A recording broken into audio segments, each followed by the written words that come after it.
I think all of us talk about the standards, and I want to address one of the things about taking action and all those things kind of in a concept. There was right after World War II in Japan, General MacArthur set up his headquarters 2 hours away from the airport, and in the Daiichi building, and he needed a way to communicate with the airfield to say, I'm flying to another island, and they would fuel the plane before he would arrive there. Otherwise, he would have to arrive there, and then they would begin fueling the plane, and he would be wasting a lot of time. So 2 lieutenants get in a Jeep, and they start hanging telephone wires from one pole to another, all the way to the airport. And when a Japanese general saw that, he said, that is why we lost the war. Because in Japan, they would have measured, if they had enough cable, they would have measured what is the most effective path. And by the time they had done that, the Americans had already hung the wire and was ready to communicate with the airport. I think what Attila is talking about is the culture of action versus the culture of thinking about it and talking about it and taking all that time. It's a fundamental kind of a shift. Of course, there's a balance between just doing action versus balancing what is most effective. And we talk about effectiveness and efficiency. If you look at companies like Toyota and why they're failing, it's because they've focused so much on and efficiency, that they've forgotten effectiveness. And if you look at examples upon examples, what it fundamentally comes down to is that companies have lost a line of sight with the end customer. In other words, the person working in the production floor cannot understand and cannot be connected to what is it that I'm doing that impacts the customer. If you want to talk about motivation, if I understand, if I do this, how it impacts my customer, I will guarantee you I will be motivated. Now, there are some people that just aren't that way, but majority of the human population around the world are motivated to do good things. And they will do them when they understand what it is that they're doing and how that applies. And what it really comes down to is this. You talk about process management, you talk about lean, you talk about Six Sigma, you talk about all these principles, and there is nothing new to them. Attila says common sense. I believe they are common sense. If you really boil them down, they're very common skills that we use every day.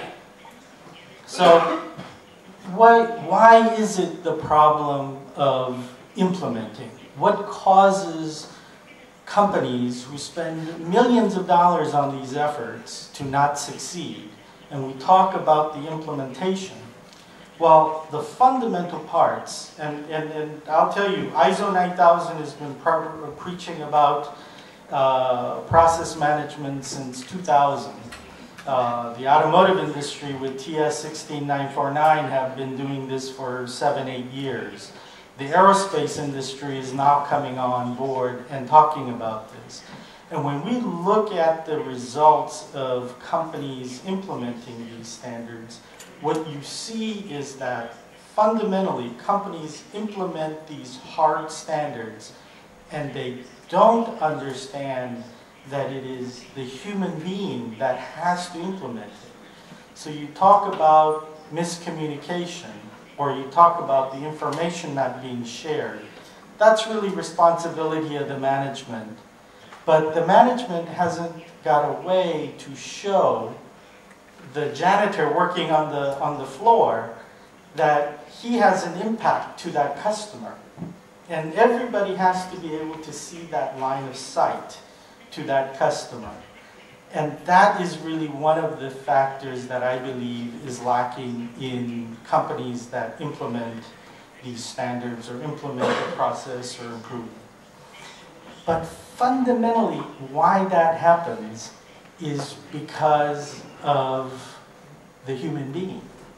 We grew up all differently. If you talk about the Japanese method, if you go to a Japanese school, as an elementary school student, during lunchtime, the students clear the room, prepare it for lunch, and everybody has a role. Someone brings the water, someone sets the table, someone cleans the floor. They eat lunch together. They as a team clean up together. As an elementary student, in America, elementary students, they go to the cafeteria, they stand in line, they pick up their food and they eat it. They never learned the fundamentals of teamwork like the Japanese kids do. So now you take that Japanese student and you put them in a production floor, they know how to do teamwork. Right? They've learned it from as a little kid. So fundamentally, when you talk about it, it is the human being that is taught and trained to understand their roles. And so you have these huge gaps of understanding. You take that same Japanese student who's learned this teamwork mentality, and you tell them to function individually, and they're very weak in that part because they've learned teamwork. So those are the things that we have to take into consideration. And when you look at fundamentally the successes and the failures of companies in implementing this standard, one is not everybody in the company can see the line of sight to that customer. That's rule number one, I believe, is important. The second is there are a lot of tools that we can learn how to use and how to use effectively. And we all have to be in alignment in terms of how we use those tools. And it really doesn't matter whether you use a Six Sigma or 5S, or it doesn't matter what lean, just-in-time, Kaizen, you name it. If you use the tool and everybody uses the same tool, you'll be effective. But fundamentally, if you have the wrong people in the company, if you have people who are not motivated, you will not have success. And so I really believe what Carla was saying in terms of the presentation, of not trying to make everybody into the same robot in the role, and being able to place the right people in the right roles is fundamental. Today, I had an experience where John cooked the best lunch for us at our restaurant. You can give me the same ingredients, the same fish, the same onions and all that, and if I cook it, it will not taste the same as John cooks it. And it's fundamental for me to know that I'm not good at cooking. So I can assist John in cleaning, because that I can do, right? So it's a matter of knowing the roles in the company. And I would say to you, when you ask yourself in your company, when you go back to your company, ask yourself, are you in the right job for what you were given a gift to do? And when you are students and studying, ask yourself, what is the thing that excites you, that want to make you get up in the morning and do? Because it is fundamentally that passion that nobody else can give into. That you must bring to your own work. But if you bring that, and you combine it with the right leadership, with the right tools, you create fantastic experiences. And we see companies that do that. So, fundamentally, it is about the human being and the ability for us to be put in the right positions to do the right things. Thank you.